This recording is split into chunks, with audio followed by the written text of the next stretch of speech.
दोस्तों स्वागत है आप सभी का सुनील बौद्ध ऑफिशियल चैनल पर। आज हम बात करेंगे बाबा साहब के 15 महान विचारों के बारे में। नंबर 1, हमें यह स्वीकार करना शुरू करना होगा कि भारतीय समाज में दो बातों का पूर्ण अभाव है।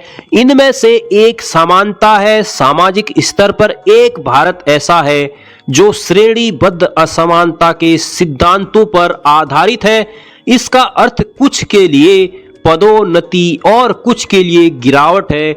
आर्थिक स्तर पर हमारे पास एक समाज है जिसमें कुछ के पास विशाल खजाना है जबकि ज्यादातर घोर गरीबी में रहते हैं।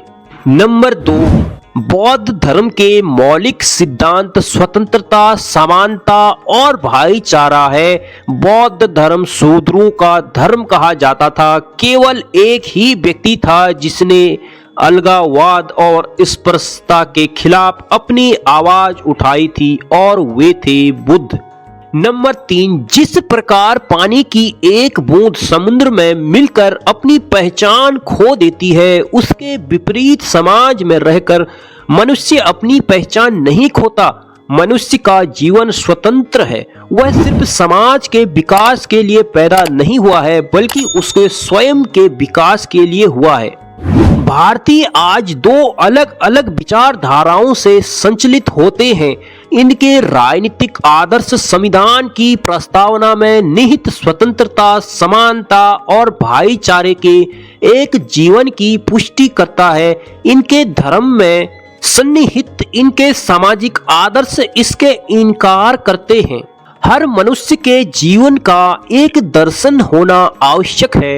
हर किसी के पास एक मानक होना आवश्यक है जिसके द्वारा वह अपने आचरण को माप सके तथा दर्शन कुछ और नहीं बल्कि मापने के लिए एक मानक है।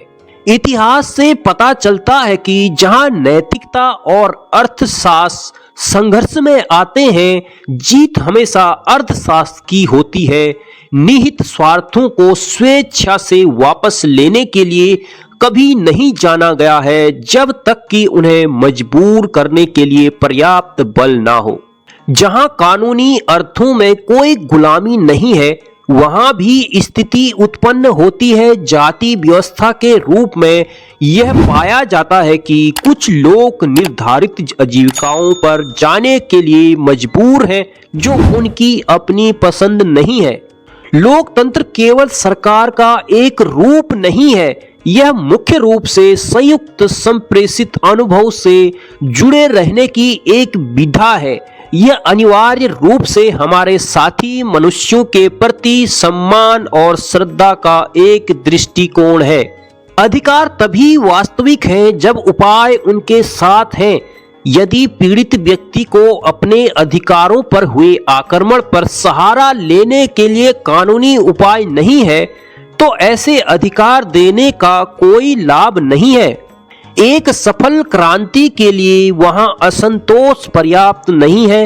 राजनीतिक और सामाजिक अधिकारों की न्याय, आवश्यकता और महत्वता का एक गहरा और पूरी तरह से दृढ़ विश्वास होना आवश्यक है। जीवन लंबा होने की बजाय जीवन महान होना चाहिए। समानता एक कल्पना हो सकती है लेकिन फिर भी एक शासकीय सिद्धांत रूप में इसे स्वीकार करना चाहिए। वास्तव में अगर मैं ऐसा कहूं कि नए संविधान के तहत कुछ गलत हुआ है तो इसका कारण यह नहीं होगा कि हमारे पास एक बुरा संविधान था। हमें यह कहना होगा कि वह मनुष्य बुरा था। मैं संविधान को व्यावहारिक मानता हूं। यह लचीला है और इतना मजबूत भी कि यह राष्ट्र को शांति काल और युद्ध दोनों समय में एक साथ रख सकता है। लोग और उनके धर्म का न्याय सामाजिक नैतिकता के आधार पर सामाजिक मानकों के द्वारा किया जाना चाहिए। किसी अन्य मानक का कोई अर्थ नहीं है। दोस्तों, यह है 15 बाबा साहब के महान विचार जो कि हमको और आपको सभी बहुजन समाज के लोगों को अपने जीवन पर लागू करने की आवश्यकता है। दोस्तों, आज के लिए इतना ही। मिलते हैं अगली वीडियो पर। चैनल को सब्सक्राइब जरूर कर लें। जय भीम।